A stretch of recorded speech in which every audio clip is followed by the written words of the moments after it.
Welcome back to Boys and Ghouls Film Review, folks. I'm your host, Sarah Stephenson. This is my co-host, Mike Stephenson. Hi, guys. So tonight we are reviewing Hell Night, which was released in 1981.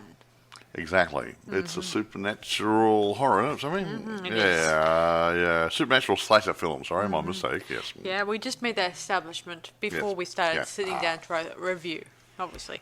So There you go, then. this one has a good selection of cast members, including one that has made a breakthrough in the Exorcist movie, obviously. She's talking about Linda Blair. Linda Blair was a little girl in The Exorcist. Oh, yes. And The Exorcist 2. Was she in Exorcist 3? Whatever. No. Whatever. I would say no. Anyway, No. so, anyway, that was her main claim to fame. She was in some other movies after that, but The Exorcist was her Major major accomplishment. But she did show up in quite a few other films when she was younger. I think she dropped out of it after a while. Yeah, but, because yeah. as you may have seen her, as she got older and older, her face features were not the face of what people wanted, in They're very. movies. The film industry is very fickle. Yeah, I mean, we also have Jamie Lee Curtis, who's not exactly like the girls in the movies she's been in with together, who come off as very beautiful, while she comes off as very Hey, I like Jamie Lee down to Curtis. earth and more like the girl next door type. Hey, wish I had a girl like Jamie Lee Curtis living next door. I'd been really happy. Of course, over the years, people continue trying to bring out the pretty girls, in their movies and TV series more and more. They sell more tickets. Yes, and TV shows. Yes, so it's not as common as it is now, where they just now hire just pretty girls, not necessarily the bimbo type, but enough to make them look like the good girl next door. They try to get the eye candy happening, male and female, so everyone's happy to watch the film or the TV show, etc., etc., etc. Blah, blah, blah. Of course, let's move on. Let's discuss the directors, can I do writers, that now? Can I? and Wow. who stars in it. Aside from Linda Blair, I mean. Okay, let's go through my normal. Well, yeah, really, really good. Okay, produced by Irwin Yablans and Bruce Cohen Curtis. Okay. Directed by Tom DeSimone, Desimones. Now, starring, we mentioned Linda Blair, obviously. She plays the main lead role, feminine, final girl type. She plays Linda Blair plays Marty Gaines. Okay. Peter Barton plays Jeff Reed. Vincent Van Patten plays Seth. What a great name. Suki Goodwin plays Denise Dunsmore. I think Suki Goodwin's been in other shows, hasn't he? Probably. Name rings a bell. Kevin Brophy plays Peter Bennett. Jimmy Sturdivant That's plays a Scott. mouthful. Jenny Newman plays Mae West. I wonder where that name came from. Gloria Haleman plays Party Girl. Blah blah blah blah. Yeah, the rest of it mostly are just hit and run types of people. You don't really notice them. Nothing major. I don't think it's listed on Wikipedia who the people who play the main slasher killers in this. Well, they don't have any speaking roles. They often don't contribute anything. Oh, you're going to walk around there and go grunt. Yeah, well. Yeah. But a lot of other actors who have contributed to the slasher role get their names in the movie, like the Nick Castle and Kane Hodder and guys such as that. There's guys such as Anyway, can I get on to my other bits? Sure. Okay, budget was about 1.4 mil. Box office about 2.3. It was going gangbusters in the first couple of weeks. I think it dropped off pretty quick. No, I guess. No, it still made money, but didn't make heaps and heaps and heaps and heaps of money. But there might have been other good movies on it at the same time. Yeah, probably. It's picked up quite a bit, I would say, at the home media side, because I've noticed they've had VHS, they've had DVDs, got Blu-ray. It's still out there, and they're still printing new copies of it. So I think I understand it's got a bit of a cult following, and people still want to see it. So away you go. So it's still making money. So what else?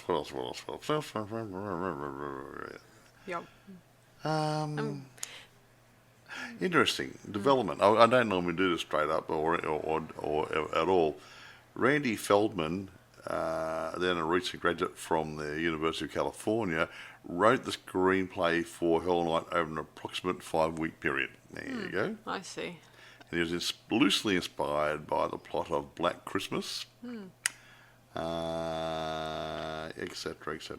No, yeah. Yeah, well, that's understandable. Considering Black Christmas also inspired the Halloween or the Friday the 13th. I mean, a lot of movies, I guess, especially the ones from Europe, could have a finger in creating, the slasher genre here and there, obviously. I like it. Of course, all slashers would be the back to Alfred Hitchcock's Psycho, obviously. Well, a lot of people got inspired by Alfred and Psycho, and yeah. Yes. I mean, I got inspired by George Romero too, another one of our favourites. Yes. Anyway. Most of the time, sometimes it's also the Italian ones because they have the most gore, Yeah, and that gets the they're Americans. into the gore tad, but yeah. And that gets the Americans want a scoop of the action. Oh no! Look, well, art will do that too. Yeah. So yeah, because people want to see it. Yeah. They want to feel it. They want to feel the blood splattering out of the screen at them and stuff. Like And yeah. this movie, and like a lot of others back in the 80s, who were either they were taken off the air or taken off theaters because it was too gory. Too gory, bloodthirsty, inappropriate stuff for our patrons. But let the patrons decide, hey? it showed them, considering that years later people start buying the videos and the DVDs they still want to see it. Still do the odd theatre watch, in sometimes they regenerate these and theaters. give them new life and do limited runs in theatres at film festivals or whatever, and people want to see them. So I don't know. Anyway, can't argue when it's on paper, folks, especially I don't when. want to say too much. And stop talking about it. You know, tell a story? Yes, I might as well. So the story takes place on Hell Night, which is it's taking place with a bunch of sorority kids who are going for their Hell Week. You know, the whole thing where you get new pledges in, and they have to go through some trials and initiations. And I guess Hell Night is like their final night of whether you had the guts to continue being a part of this sorority. And then initiation comes in, and you're welcome to the whole sorority group thing, where you get to live on their property without paying rent. No, that's not true. You still have to pay rent. What? Well, you have to still pay rent to the sorority house you're living in, so Anyway. But not if you get thrown out. That's true. Anyway, so it's sort of like a costume party at this point. They're having a costume party at the frat house or whatever, and then they're going to go to this old mansion where some murders had been committed some years earlier. Mm-hmm. And the thing is, you have to stay in here all night, and then we'll come back and pick you up in the morning. The following pledges that are here is Marty, the Linda Blair character of a girl, obviously, Jeff, a nice, good-looking guy, stuff like that, and Seth, who dresses like a Robin Hood character, and I think it's Denise, who is our final girl. So it's like 4 pledges. I imagine the rest may have dropped out because they couldn't handle the pressure. Ooh. Anyway, they drive over in very noisy fashion, drinking, driving. Get the motorcade rolling and drinking and hooning around in their cars. Blah, the leader blah, of the sorority, or the male sorority, considering this is a guy we're talking about, is Peter, who opens the gates using a gun. And he introduces them to the house and tells them a brief story about the house's history. Yeah, the people who died there and how they were killed by one of their... 4 of the children of the father were all disfigured and mentally and physically, every deformed. one of his offsprings had some sort of deformity, whether it's physical or mental. Yeah. And of course, in his... during a bad state, he killed them, except for a boy named Andrew, and his other son, Morris, disappeared, his body. And they continued, he goes on to say that Andrew still haunts the building, blah, blah, blah. But the thing is, while he had a 4th deformed child, Andrew. Yeah, that's what I said. his body was never found, nor the body of Morris. Yes, meaning... Yes, there's two of them. Yeah, of course they continue thinking that Andrew was just not among the dead, and they didn't talk about Morris so much. No, they I didn't, think no. that Morris may have survived. Well, they think from his he brother. might have been killed. They couldn't find his body, but he's actually still alive. Anyway, Interesting. according to the police, they found, a signed suicide note that said, "Look what I done." That's what the fathers did. And he killed himself. Yes, he took his own life, cut himself to bits. I mean, he hanged himself. He killed his family and then hung himself. But Yes. the couple got away. Of course, as they finish the story, they are told, the pledges, that they have to stay in this house for, until the next morning, obviously. And that means that congratulations, you just become a pledge. Become a sorority member. Anyway, so they close up the gates. They have a gate, a lock on it with key, obviously. And they give the pledges a gun, one gun, obviously. It's funny. You don't go into details. You don't want to tell them the spoilers. No. Anyway, they told them that if it's too much, they can just use the gun, shoot through the chain, and get out. And there goes Exactly. their chances of ever being a pledge anytime soon. Bugger. Anyway, so as they're heading out, they make their way. The remaining sport sorority guys, they head off probably to continue drinking and other stuff, while the remaining pledges, they head to the house itself. It looks eerie, it's dark and creepy. Oh, and supposedly, In the dark. some story was that they never actually put electricity on this house years and years ago. It was made, didn't have it, and they never upgraded it. So there's no power switches, there ain't no nothing. Funny, especially when they enter there. And the whole place is lit with candles, like thousands of candles, not just a teeny weeny candle holder. Like a little tea light candle. No, lots of little church candles and stuff like that. Yeah, it's all over the place. It's like everyone, it's like the crew just set it up before everyone else That's entered the the part room. that bugs me. They got there and all the candles are already on inside the house. Funny, huh? Anyway, Bugger. if I were making my own remake of this movie, I won't say I will, that I would have done it differently, where the place is decked up in darkness. Maybe a bit of moonlight, obviously, for atmosphere. Moonlight and through the windows. they just have one candle or candelabra, candle to guide them through the house. Or a Kind of- couple of hurricane lanterns. They're pretty good. Yeah, something like that. That way they get blowed out. Or Yeah, even if it was a modern day take on it, I'd use their iPhones. iPhones are always good, but Lights. they don't show a lot. Yeah, but that's the point. It'll make it a little more A bit more. atmospheric.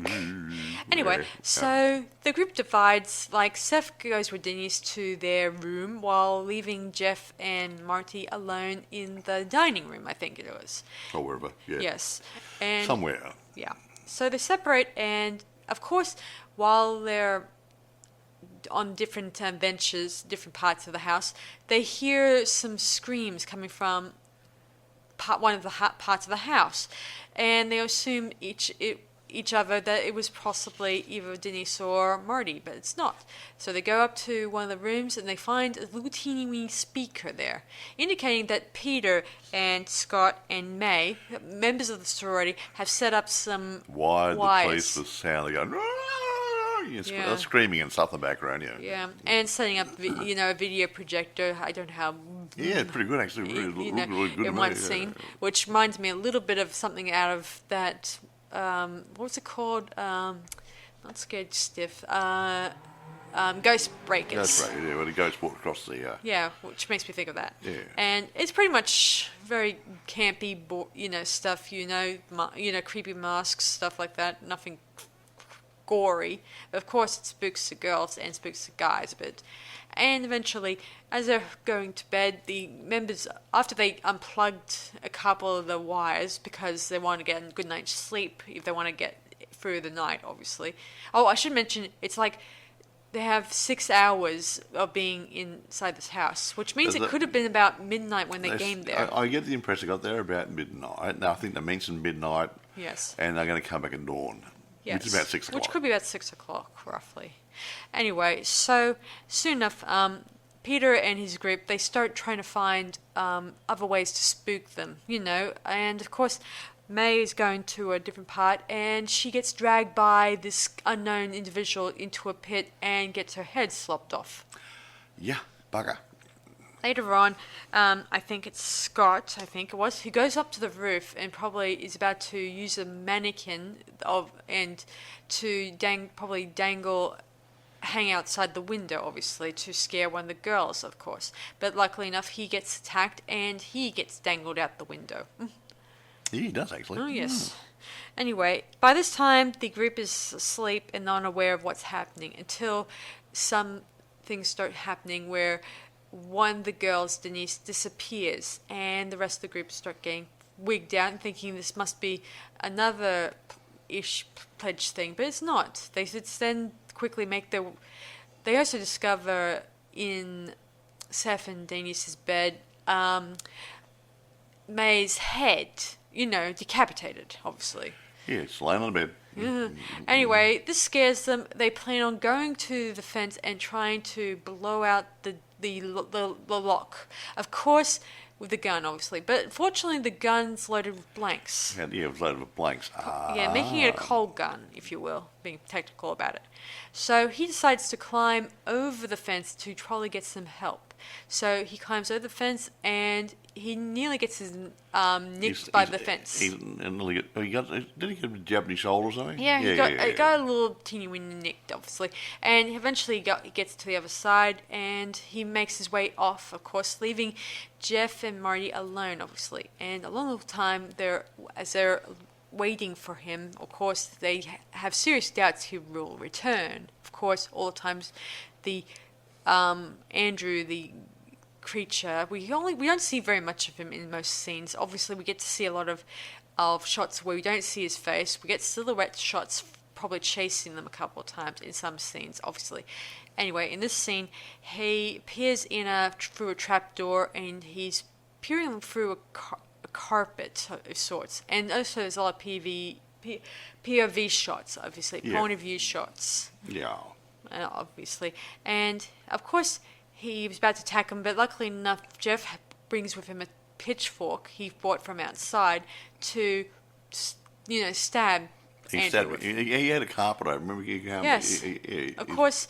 So it didn't get him totally, but not totally. He may have injured him a little bit, but it didn't actually kill him, yeah. Yes. Of course, he disappears in the trapdoor, and that leaves our two heroes to go inside the trapdoor and try to find where it leads, of course. They eventually... There's lots of tunnels on his house, yeah. Yes, they mentioned it in the movie, obviously. It also mentions a little bit about Seth's backstory, about his hunting experience. Meanwhile, he goes to the police station. They say, we're getting a lot of these prank, people, blah, blah, blah, stuff like this, blah, blah, blah. We don't believe you, go away. You would think you would see the nick of the blood on his shirt here would be real. Anyway, soon enough, he gets a rifle that was in the other room and loads it up with the bullets. Yeah, police wouldn't just have guns and rifles laying on a table. They would keep them locked away there. in a safe of sorts. But, anyway, who knows why they're there. Anyway, soon enough... props. Yeah, possibly. Anyway, he gets out through a window and he takes a car from an individual. He steals a car from some person, yeah. Yeah, and he drives back to the house. And fortunately, when he gets to the house, you see something moving in front of the car, obviously. And here we see that that part of the gate bars are bent. Yeah, part of the fence near the gates, probably. Yeah. Meaning that that's how they get in and out.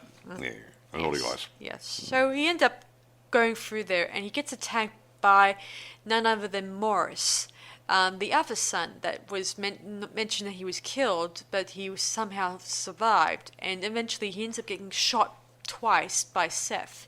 And we see that he does give him a dental poke to see if he's alive, of course, to see if he's... Like poking the bear? Of course. We also find out, we eventually see that Peter and the others' dead bodies are scattered around the area, obviously. We just see that, obviously. Anyway, soon enough, Seth goes back to the house and tells he tells his findings to his friends, that he killed the guy, obviously. But then he gets attacked by Andrew, and he gets killed off screen.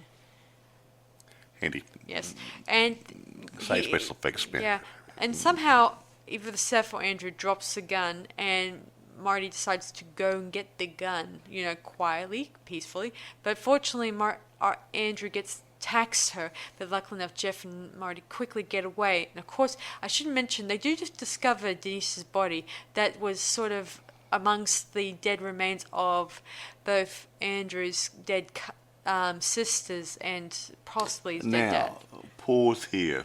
Pause here, okay. They said the guy, Mr. Garth, killed his family. Yes, he did. Wait a minute. And left a note. Yes, and he the did. police found it and all that. Why were the remains of the people still in the house? Good point. Aha, a bit of a problem here. It is a bit weird. I mean, unless Andrew went down to the graveyard and took the bodies and put them back in maybe. in a secluded place. Anyway. Well, that could be it. He could have dug them up.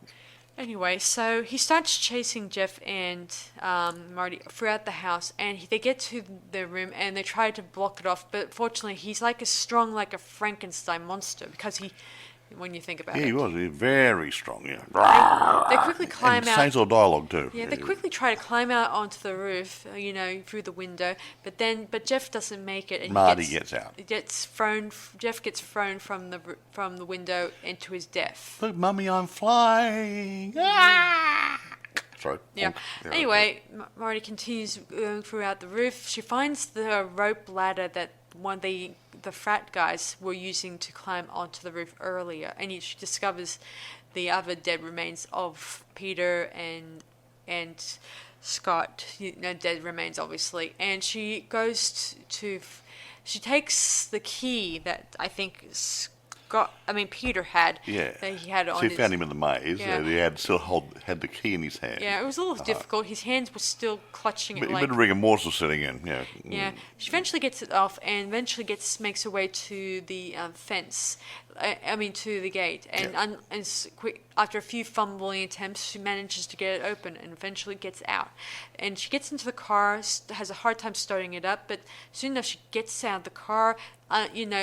Pops open the hood and tinkers with the wires. As I said before, she used to work for her father in his station. garage, so she learned a bit of mechanics. Yes, she did. That's a backstory. That's a bit of backstory for you, folks. Anyway. She gets back into the car, but as she's about to drive away, Andrew grips the roof of the car. He jumps on the roof of the car. Yeah, and while she's trying to get away, she starts swerving, she goes along, and she ends up pushing him into the fence that had broken apart. Yeah, the gate or the fence had broken and it come down on an angle with all these spears on top, little wrought iron fences with the spear tops. Yeah. And it was angled just at the right level to take poor old Andrew out if he went if he drove fast enough at the fence. Yeah. Yes. She eventually slams hard, and Andrew stabs himself, and he dies from the impact. He's impaled. And then later the next morning, Marty wakes from her nightly, exhausted, and gets out of the car with a little bit of struggle, considering it's still against the fence, and she managed to wiggle free, and she slowly, traumatically walks away. Walks down the road away from the mansion. We then cut to a still frame, and then the credits start to roll. The end. That was nice. I'm sorry it was very brief, guys. I just didn't want to go too much into the gory details because it's so interesting to actually watch this movie than just talk about it. It's nothing much to say about it. It's really good. Yeah. When you have to watch the gore for yourself when you think about it. Yeah. Go on. Oh no, I was going for a few notes here. Okay, so it is an interesting watch, guys. I mean, especially the fact when I like to think that Marty's probably going to reconsider joining a sorority, especially at this point. Well, she was enticed to go and join the sorority, but the fact filming a little goose, the old mansion. I'm curious about this. No. It was shot at a location on the outside. Okay. At a place called Kimberly Crest Mansion in Redlands, California. Ooh, cool. And now, Okay. that was the exterior, probably the grounds and whatever. Yeah. And the maze that they actually had, that people got in and run around in, and they found dead bodies or whatever, they actually had to build the maze, so they didn't have a maze. Oh, I So they see. actually had to build a maze for the movie. Yeah, for a while I kept trying to figure out, is it a maze they're running through or just a bunch of hedges? No, they hard to tell. Well, Dark. mazes are cut like edges. But anyway, they actually built it up so they can actually make a maze for it. Now, okay, that was the external shots were at this mansion place. Okay, the inside of the Garth Manor was filmed inside a residential home in Pasadena, so I don't know how big the home was. It looked pretty big. And the frat party that was filmed at an apartment lobby in Los Angeles. With exteriors of the party filmed at the University of Redlands. So you're going to drive the cars around and whatever different Well, things. at least it's localised. At least you won't have to worry about they kept moving. local, which is handy. They're travelling time and building people and feeding them. Okay, each in the budget. So if you keep it all in the same general area, it makes it a lot easier. Oh, yeah. Now, the seemingly many tunnels in the movie were actually only 2 corridors through which the director had the actors repeatedly running from different angles. Oh, clever. What a clever little fellow. Yeah, well, it's as long as you don't notice the too much of the similarities, then it's okay in some shots. But here's something. They wanted a gothic look, like the old gothic movies, like Ah, the old yes. Edgar Allan Poe type things and Vincent Pricey things. Yeah. And they thought, we're going to do a contemporary, and that's why I got the idea of doing a masquerade. And Linda Blair was dressed in gothic clothing. Yeah, she was wearing a Victorian type dress. Yeah. I think one of the girls, I think she wore a 1920s flapper or Flapper, yeah. I forget. And of course, Like one of the Roaring guys stuff, dressed yeah. as a Robin Hood. That was Seth, obviously, or West, because the girl Denise kept calling her West instead of Seth. Seth, not West, you twit. And Jeff wore she pretty much did like another particular Victorian type outfit too, when you think about it. And of course the stalker creature thingy, he wore a mask he wore one of those latex type masks. Obviously, I'm not sure what it was they used back in the day, obviously, because back then it was still experimental. Like, they're trying to make sure they make stuff that looks really authentic or not really authentic. They were still experimenting even back then, and in that case, it looked more like a Frankenstein face when I look back on it. Well, whatever. And especially his mannerisms. He was not. Dialogue, They even said something in one of the scenes where he was introducing the story that Andrew barely spoke. He kept grunting and groaning like an animal, obviously. Could make him a security guard, eh? Oh, yes. What do you want? Yes. Imagine in the credits, in the movie credits, it will explain who Andrew and Morris might have they been. probably would, yeah. Yes. And of course. Anyway, so what did the reviewers got to say about I'm this glad one? you asked. A lot of reviewers didn't like it a lot. Figures. It was lucky to be passable for some, and some just wrote it down, saying it's a load of crap, it's boring, it's predictable, whatever. But as I said so many times before, that if the reviewers don't like that genre and that type of movie, they're not going to give it a good rating. Yeah, well, as That's I said it. So before, so you can't always go by the professional reviewers. Yeah, but as I said before in the past, guys, when we go through a formula thing, like we're going through a lot of formulas at this point, you start to think that, is that all filmmaking is going to do? Give us another slasher. It'll mention they were probably going through slashers through their ears, their ear holes. Yeah, but that's the point. What I'm saying, if they don't like it, Yes. if the guys like watching nice, good suspense thrillers and Long Cane's a slasher movie, they're not going to like watching the slasher movie, Yeah. so they're going to bag it a little bit. They're going to run it down, okay? I think so. Pick it apart. Yeah, I think that even most people would have been back then Yeah. been very particular with what they would watch. Yeah. They were the old-fashioned brains, like all that stuff, who were probably thinking, we prefer the Vincent Price movies over this stuff. Yeah, but a bit more of a light-hearted supernatural drama or something or other.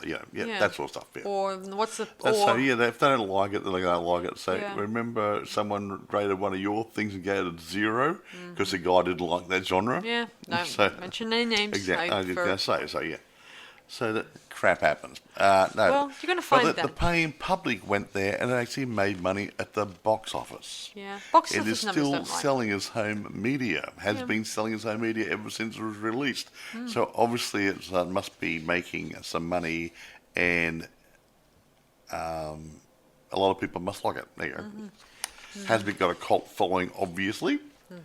What else can I say? I can't think of anything else to say about it. Look, it's a good, fun watch. It's nothing spectacular, but I think the filming's good. They could have done a few more jump scary type things, a little bit more of the special effects. But going back to 1981, it's probably a creature of its time, and that's the way a lot of people were doing it back in those days. Yeah. So, so I'm going to roll into grading it now because nothing more to say about it. I'm going to give it an 8.5. Yeah, I'm going to give it 9.5 out of 10 Ooh, myself. you're nice, aren't you? Well, I like 80s and 70s Oh, I movies, like it especially too, if it's an experiment or a passion project, because there lies some, a lot of inspiration. Most of the time, you may not believe the story, but when you watch a movie and the story really takes you on a journey, you don't really want the journey to end, and you feel like that you're like the character Marty, who is the girl at the end of the movie who experienced something that she'll never forget. Not enough for a therapist to get rid of. Yeah. He made a lot of money out of her. And of course, she's very relatable, just like most people, then and now. Not necessarily the beautiful girls, obviously, but also not the attractive ones, obviously. But she manages to be just like ordinary people. Yeah. Anyway, I don't have an issue with the story. I like the fact that in this one it mentions a good. I like the campfire stories you hear in those campfire slashes, where they sit down and tell you a brief summary story about an unknown individual living in the house, whom is still haunting the place. But little do we know that person is still alive. Bugger. And that's another thing. How did he survive his father's assault? And is he getting Uber Eats in or pizza deliveries? I've told this to Mike the other day when we were watching it, and said maybe they may have been eating the rodents that were occupying the house. Well, that's not very healthy. And Not for maybe- the rodents especially. Well, a lot of people... Little veggie garden out the back. Who could say, considering that even in some countries who can't afford food might easily, use whatever meats that's available, clean it off, Kentucky still Fried eat Rat. it, Yeah. still be eatable. You don't know that. Hey, remember this Demolition Man? He went downstairs and he said, "Oh, a burger." And the lady said, "What is it?" "Rat." It's a rat burger. He said, Yeah. "Best burger I've had in years." Yeah. But I remember watching in third world country, one of those tragedy stories about little kids living on their own in those third world countries, and in one of them they were using, dead rats as their eating food source. Protein? Is that wrong with that? It's nothing wrong with that. I mean, as long as you clean it off and it's skinned not got rid of the diseases attached to it, Well, you then wouldn't you get rid might. of disease, and you'd skin it and cook it, gut it. You still have to get rid of the Guts. unnecessary things you don't want to eat. Yeah. Anyway, so in case of, it is an interesting fact that maybe sometimes people in those it does seem likely that's their way of their only food source in that particular movie, obviously. Okay. I mean, there might be other things. They may have eaten bugs. They could have eaten They do. Some countries spiders. eat spiders and stuff, and locusts and stuff. Whatever. Yeah. What it was alive, growing, it'll eat it. And who knows? Maybe they might have eaten a bit of their sister's flesh. Oh, maybe not. They consider that there were dead bodies. And like you said, Mike, you were asking me why were the dead bodies there when the They police dug 'em up. discovered them. If they discovered 3 bodies, then wouldn't those bodies be also a no-show too? But they were there at the table. Yes, exactly. But they probably the two brothers probably dug them up and brought them home. Maybe. Did Norman Bates' job of mummy. That explains probably the broken fence. They probably crawled through there, went to the graveyard, unearthed their dead siblings, took them back to their home, and put them there. Obviously, that's my explanation to why the fence was broken in the first place. Anyway. And they probably been using it as a source of popping out to the pub at night, popping out drinks, to get food. Although it's a bit risky. I mean, wouldn't the police find them and probably see them as a? They wouldn't have any money. No, they wouldn't actually. They wouldn't actually hurt people who just happen to be disfigured or mentally disabled. But they wouldn't have any money. They'd be dressed in raggedy clothes and different things, blah, and couldn't talk, like that sort of stuff. True. So they would have been locked up. Yes. Yeah. Anyway, where do you get it? I'm glad you asked. eBay, it's for sale. New and used, even Blu-ray. Amazon, yes, you can rent it, and it is for sale. Now, warning, Will Robinson. Now, here we go. It's an old movie. Watch out for VHS. There are VHS product out there as we speak. There might even be Laserdisc out there, so be careful when you're buying product. Yes, and I don't think there is any movies that's called Hell Nights. I didn't notice any. So but if you you might look only at get one. Linda obviously. Blair is the main actress, and directed by Tom DeSimone, Desimone.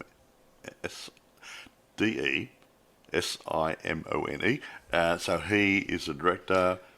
Linda Blair's the main actress. You see those two names popping out, you got the right one. Yeah, true. Even though, as we said before, Linda Blair was I guess maybe after this movie, she began to start. Her career started dissolving. Well, I don't know. I haven't had a look at her filmography listing, so she might have been in a few other things, but I think she got out of it and got an ordinary job or something. Or was she? I can't remember. She did something else. I can't remember. I don't know. She got out of the industry. She may have either gotten to something else, like maybe not acting industry, maybe a different. No, I think she got out. A bit like the little guy who lives in Willy Wonka, Charlie. What do you call it? Oh, you mean like the guy who played Charlie Bucket? From, in the first movie, that was the movie, and then became a vet.